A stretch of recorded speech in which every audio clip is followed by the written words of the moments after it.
तो हम लोग सबसे पहले आज देखेंगे preparation of glucose.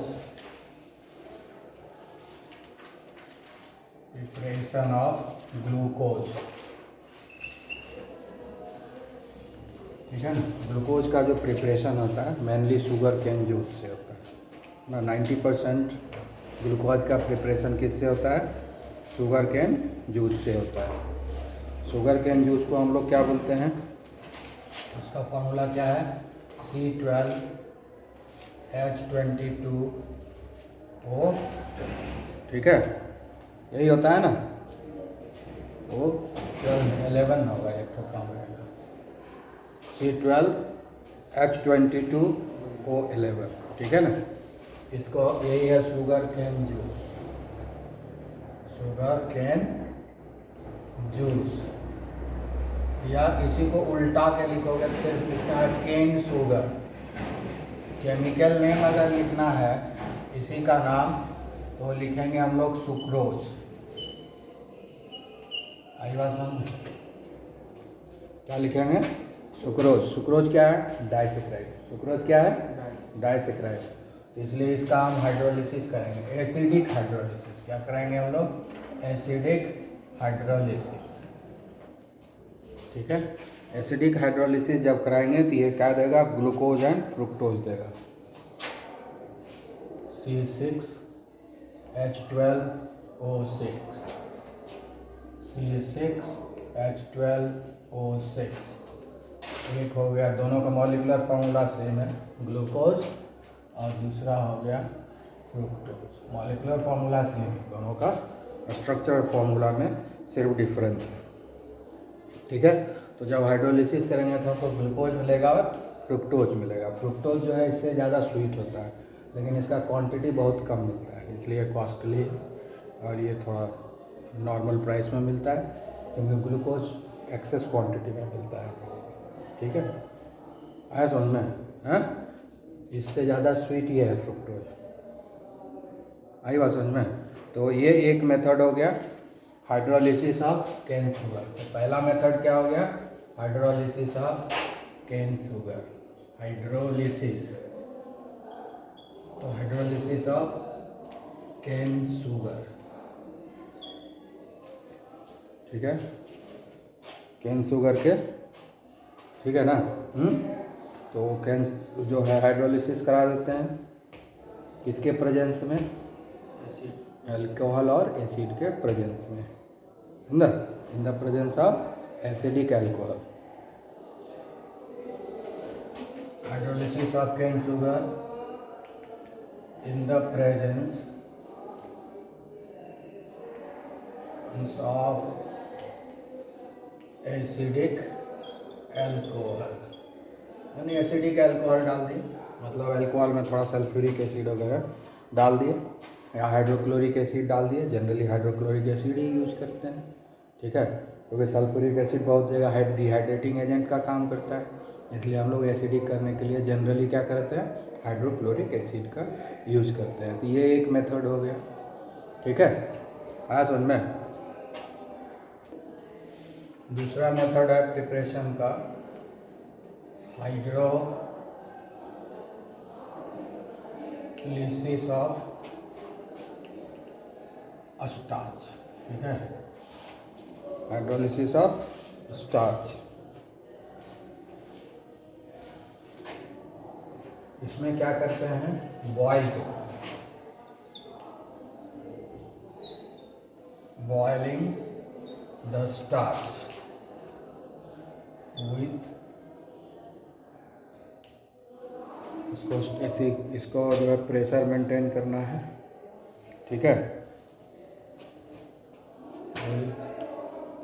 Dilute sulphuric acid, ठीक है। आया बात समझ में?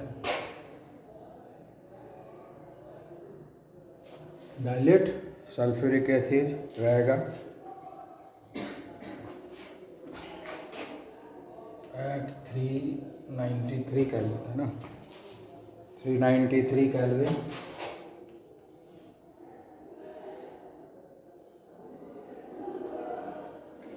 Under 3 to 5 atmospheric pressure, 3 to 5, 2 to 3 atmospheric pressure, 2 to 3 atmospheric pressure.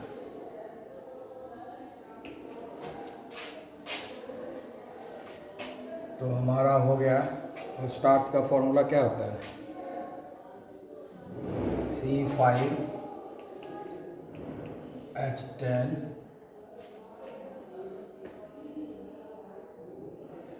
C6H10O5। ये हो गया। इसमें N इतना जो है, इस तरह का यूनिट बहुत सारा आपस में जुड़ा हुआ है, इसलिए N दिया गया है। N का मतलब क्या होता है कि बहुत सारा यूनिट आपस में जुड़ा हुआ है। कितना यूनिट जुड़ा हुआ है ये कहना मुश्किल है, ये अलग अलग प्लांट में अलग अलग होता है, ठीक है। अलग अलग एनिमल बॉडी का अलग अलग होता है, तो इसलिए इसमें ये नंबर लिखना मुश्किल है कितना है, इसलिए N दिया गया। डिपेंड करता है, हर अलग अलग प्लांट का देख ही रहे हो अलग अलग होता है, तो सब में अलग अलग यूनिट मिलता है, ठीक है। तो उसके हिसाब से होगा, तो इसीलिए इसका रिएक्शन हम लोग करवाएंगे NH2O से। 393 केल्विन होगा, प्रेशर हो जाएगा 223 atm, ठीक है। ये सिर्फ जो है ग्लूकोज देगा, ये और कुछ भी नहीं देगा, ठीक है। ये भी एसिडिक कंडीशन में ही हो रहा है, तो ये जो है सिर्फ ग्लूकोज देगा, C6H12O6, ठीक है। कुछ नहीं देगा, ये सिर्फ और सिर्फ ग्लूकोज देगा। इसमें कोई फ्रुक्टोज नहीं मिलता है, सिर्फ और सिर्फ ग्लूकोज मिलता है। तो ये दो पॉपुलर मेथड है जिससे कि हम लोग ग्लूकोज का प्रिपरेशन करते हैं। और भी मेथड है, लेकिन वो उतना इम्पॉर्टेंट नहीं है, क्योंकि वो अच्छे क्वांटिटी में वो ग्लूकोज नहीं देता है। उससे ग्लूकोज बनाने में कॉस्ट ज़्यादा पड़ता है, टाइम ज़्यादा लगता है, और इस दोनों से हम आसानी से ग्लूकोज जो है तैयार कर लेते हैं, ठीक है ना। आया समझ में? क्लियर? तो यही दो मेथड जो है प्रिपरेशन का पढ़ना है, और कुछ नहीं पढ़ना है। तो हम लोग स्ट्रक्चरल फार्मूला पढ़ेंगे। तो सबसे पहले देखेंगे कि स्पेक्ट्रोस्कोपी जो है ना, जो मेथड है उससे हमको सबसे पहले तो मॉलिक्यूलर फार्मूला पढ़ना है। तो मॉलिक्यूलर फार्मूला हमको पता चल चुका है, ठीक है ना। तो सबसे पहला चीज़, बहुत सारे एक्सपेरिमेंट के बेसिस पर हमको मॉलिक्यूलर फार्मूला पता चला है। तो सबसे पहले लिखेंगे it's molecular formula. It's molecular formula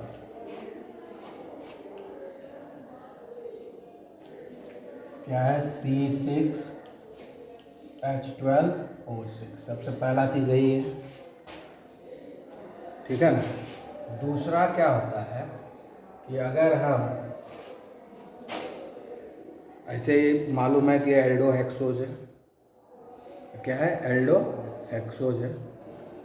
तो अगर हम स्ट्रक्चर को कंफर्म करना चाहते हैं, जैसे ग्लूकोज है तो C6H12O6 ये ग्लूकोज है।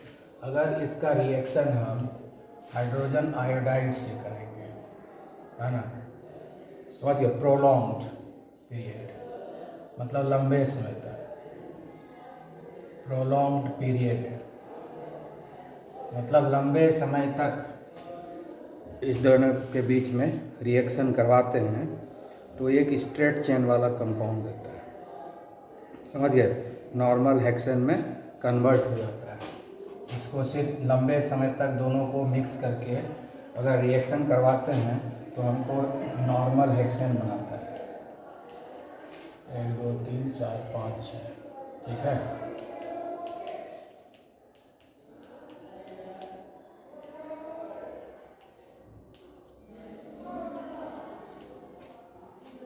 और हाइड्रोजन आयोडाइड का क्या है कैरेक्टरिस्टिक, क्या है कि वो कभी भी किसी भी चेन को डिस्टर्ब नहीं करता है।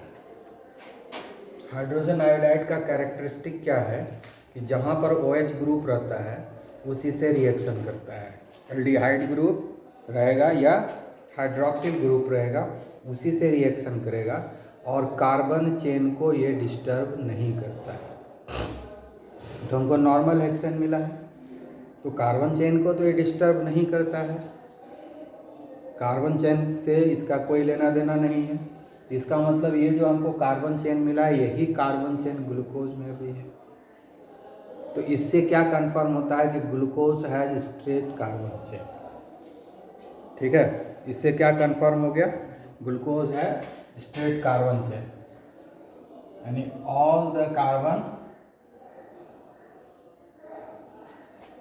ये प्रूव करता है कि all the carbon linked with one another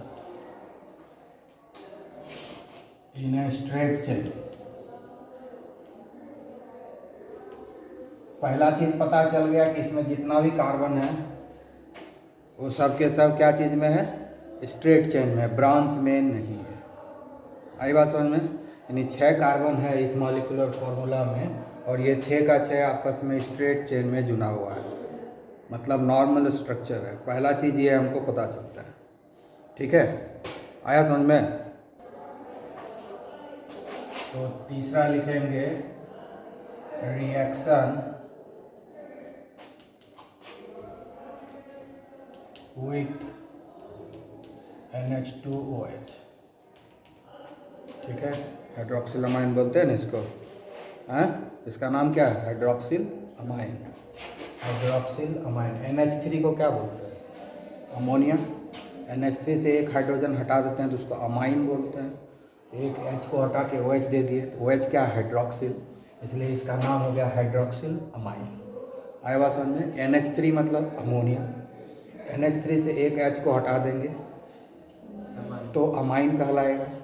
ठीक है, और H हटा करके यहाँ OH इंट्रोड्यूस किए इसलिए इसका नाम हुआ हाइड्रोक्सिल अमाइन।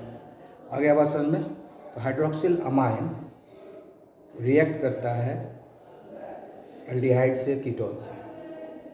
ठीक है, तो अगर इससे रिएक्शन हो गया ग्लूकोज का तो इसका मतलब है कि इसमें जो है कार्बोनिल ग्रुप प्रेजेंट है, कीटोन है या एल्डिहाइड है।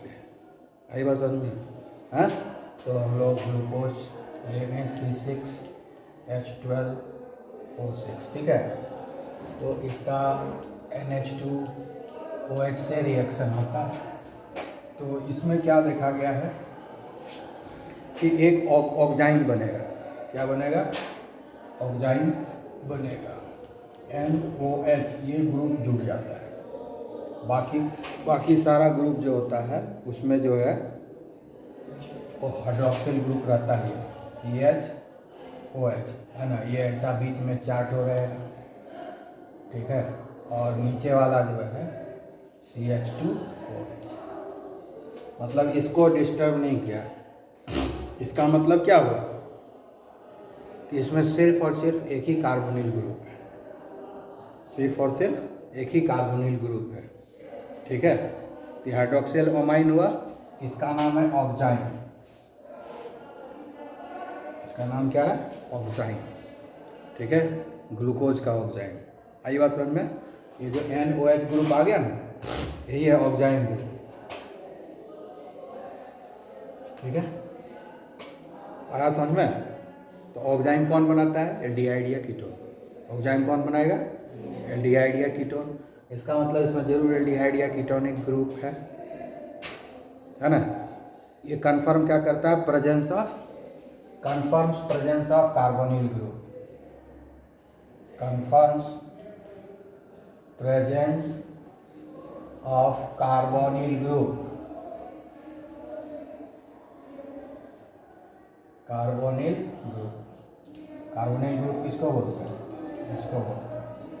Confirms the presence of CO group, ये हुआ हमारा कार्बोनिल ग्रुप। ठीक है, और एक रिएक्शन करवा लेते हैं हाइड्रोजन साइनाइड से। तो ये साइनोहाइड्रिन बनाएगा। ठीक है, अगर साइनोहाइड्रिन बनाता है तो ये भी कंफर्म करता है प्रेजेंस ऑफ कार्बोनिल ग्रुप। ठीक है,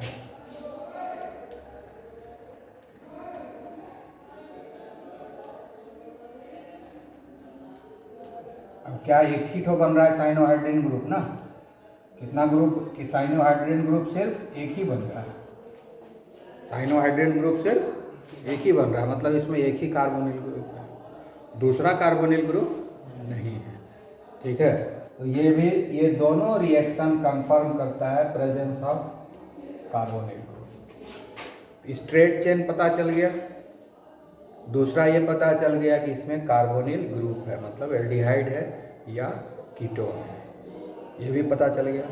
6 कार्बन है और वो 6 कार्बन स्ट्रेट चेन में जुड़ा हुआ है, और इस 6 कार्बन में एक एल्डिहाइड ग्रुप है या कीटोनिक ग्रुप है।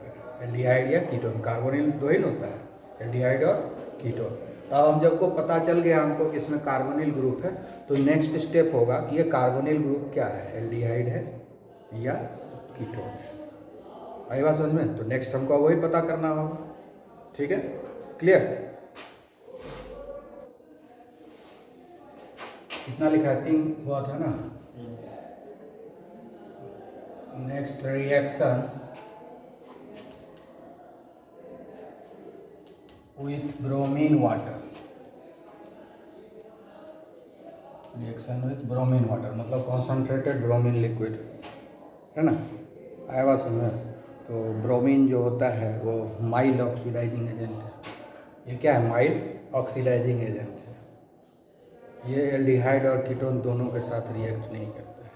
एल्डिहाइड होगा तो रिएक्ट करेगा, कीटोन होगा तो रिएक्ट नहीं करेगा। यानी ये एल्डिहाइड को ऑक्सीडाइज कर देगा एसिड में, लेकिन कीटोन को नहीं करेगा।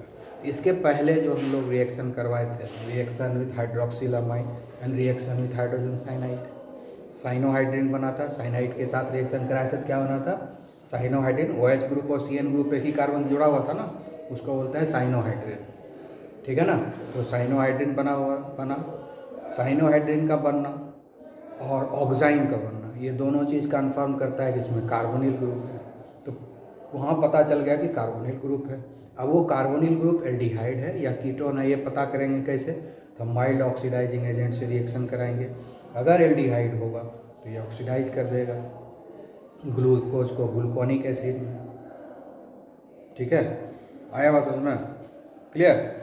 तो हम लोग अब करवाएंगे C6H12O6, ये ग्लूकोज है, इसका रिएक्शन हम करवाएंगे ब्रोमीन वाटर से। ये माइल्ड ऑक्सीडाइजिंग एजेंट है। ठीक है, तो कंफर्म हो गया। ये ग्लूकोनिक एसिड, ग्लूकोनिक एसिड। तो माइल्ड ऑक्सीडाइज, ये क्या हुआ? हमको ग्लूकोनिक एसिड मिल गया ना। हाँ, ग्लूकोनिक एसिड तो तभी बनेगा जब इसमें एल्डिहाइड होगा। कीटोन होता तो नहीं होता। क्योंकि ग्लूकोज ग्लूकोनिक एसिड में ऑक्सीडाइज हो गया ब्रोमीन वाटर से, इसका मतलब इसमें एल्डिहाइड ग्रुप प्रेजेंट है। एल्डिहाइड ग्रुप अगर नहीं होता तो ये ऑक्सीडेशन होता है, ये रिएक्शन ही नहीं होता। क्योंकि ब्रोमीन वाटर कीटोन से रिएक्ट नहीं करता है, कीटोन को ऑक्सीडाइज नहीं करता है, ये सिर्फ और सिर्फ एल्डिहाइड को ऑक्सीडाइज करता है ना? तो ये कन्फर्म्स कर दिया प्रेजेंस ऑफ एल्डिहाइड। ठीक है, कन्फर्म्स द प्रेजेंस ऑफ एक ही एल्डिहाइड ग्रुप, है ना, 1 CHO group. Confirms the presence of 1 CHO group. ठीक है, 1 एल्डिहाइड, मतलब ग्लूकोज क्या है? एल्डिहाइडिक है। आया बात समझ में?